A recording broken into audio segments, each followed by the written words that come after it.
Alright guys, it's Stephen here on BlueMoonRisingTV, and it's the Monday after the weekend. Therefore it means it was the Monday after City drew 1-1 with Everton at the Etihad. It was a frustrating game. It was a game that we probably should have won in the end. We battered them from the start to the end, but we were undone by typical City-itis that tends to still follow us around. Paul, unfortunately, isn't here today to join me with this. He's not well, so let him know in the comments how much you're missing him. Get well soon, Paul. But we're going to discuss this anyway. We're going to go for a few fan cams. We're going to go for a few talking points and discuss the greater issues that evolve around this game. So I'm going to start with the first one. This is Kim. See what Kim says.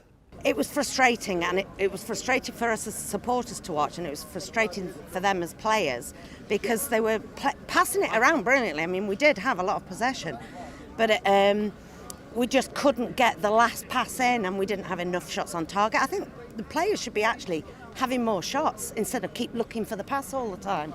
Now, in general, this is a criticism that we've heard aimed at many Guardiola teams and many Manchester City teams, in particular players like David Silva, gained a reputation over the years, and not unfairly, and maybe passing it too much when sometimes it's just best to put your foot through the ball. I was sat in the stands thinking, please, someone just shoot. The amount of times we're running in and around the 18-yard area when we could just have a wallop at goal and see if something comes off. It was frustrating me. As frustrating as the fans were watching, it maybe made us a little bit on edge. I did think the football was nice. I did think we were playing some lovely stuff, but we have to buy a ticket to win the lottery. I know that's a very boring cliche, but that did tend to ring true for me during that game. Now, this will come with time. I think we're still learning when to pass, when to shoot, but we do have to be more clinical against teams like Everton. Even against Spurs, we did create a few chances, and if we converted some of them, maybe had a few more shots, we might have got an undeserved point there. And those points, those little undeserved ones, and maybe even getting the difference between 1 point and 3 at Everton, they all add up from the end of the season. We could look back at games like this, I think, if we hadn't missed the penalty, or maybe shot a little bit more, then maybe it could have been a game changer come the end of the season. Fingers crossed it won't affect us in the long term,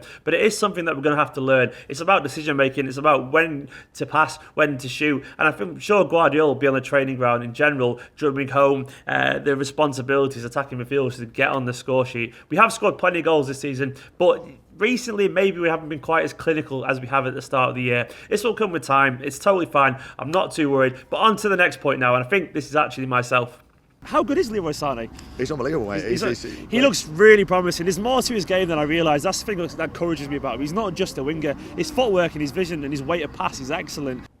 Now, of course, I'm going to agree with myself because I'm obviously clearly biased towards my own opinion. But yeah, I thought Leroy Sane, he was exceptionally impressive. I was sat in the Colin Bell and I had a perfect view of his first half performance, and I thought he gave Oviedo an absolute torrid time at left back. He was excellent, constantly running and darting at the defence, and what most impressed me, as I touched on there in that fan cam, was his actual overall game. I first remember seeing Leroy Sane for Schalke under-19s against our under-19s January in 2015, and he was excellent that day. He was a more involved player. I think we've all thought that we've signed this winger that is going to just run at defenders, but there is more to his game than that. That day when I first saw him for the under-19s, he was everywhere. He was the main creative outlet for Schalke, dropping behind the strikers, running from deep, creating chances and giving going passes, and he showed brief glimpses against Everton that there is more than just dribbling and pace to his game. He showed that he could be a creative outlet in years, and maybe develop into something more of an attacking midfielder, maybe even a playmaker.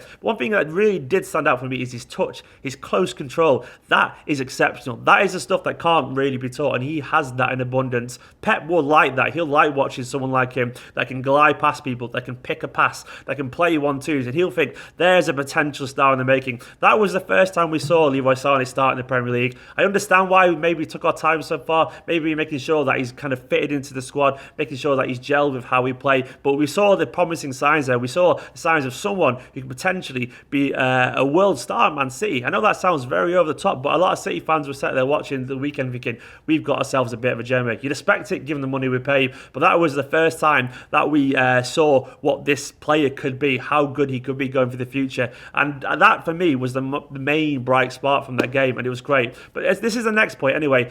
This guy wasn't quite as happy as some, and that's understandable. We did drop points, but let's see what he says. Disappointing.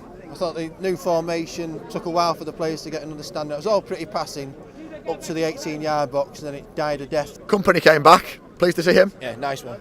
I'm pleased to see Company back. Nothing more you can say. Club captain, legend. The more minutes he gets under his belt, the better for him. I just hope this time he manages to stay clear of the injury bug that seems to curse him every time he gets on the pitch. I think that's downplaying a little bit as well. He's cursed to a great degree, but he was back quicker than expected. Vincent Kompany, the perennially injured man, was already back on the pitch, albeit as a number 9. Now that was one Pep Guardiola surprise I didn't expect to see, but that's what Pep revels in, doing things that none of us expected, channeling his inner Tony Pulis there. But we'll get back to Vincent Kompany properly in a minute. The one thing I did want to talk about there from that point was the 3-4-3. Now I think it's fair to say we were all pretty surprised when we saw that lineup on Saturday. Clichy, Stones, and Otamendi as a back three. It looks weird on paper, but I honestly thought it worked quite well. I mean, their goal came down to an individual error, not necessarily the mistake of the formation and so on. It just came down to Lukaku beating Gaio Clichy. Now, that's not necessarily a tactical problem. Maybe it was just an inadequacy of the player in general, but that could have happened if he was at right back or left back anyway. But yeah, I thought we played pretty well. I think the idea was to control the midfield, control the game, and that did happen in general. I think it was over 70% possession. We controlled the ball from the off. As I said earlier, another day we could have scored loads of goals and no one would be questioning that formation.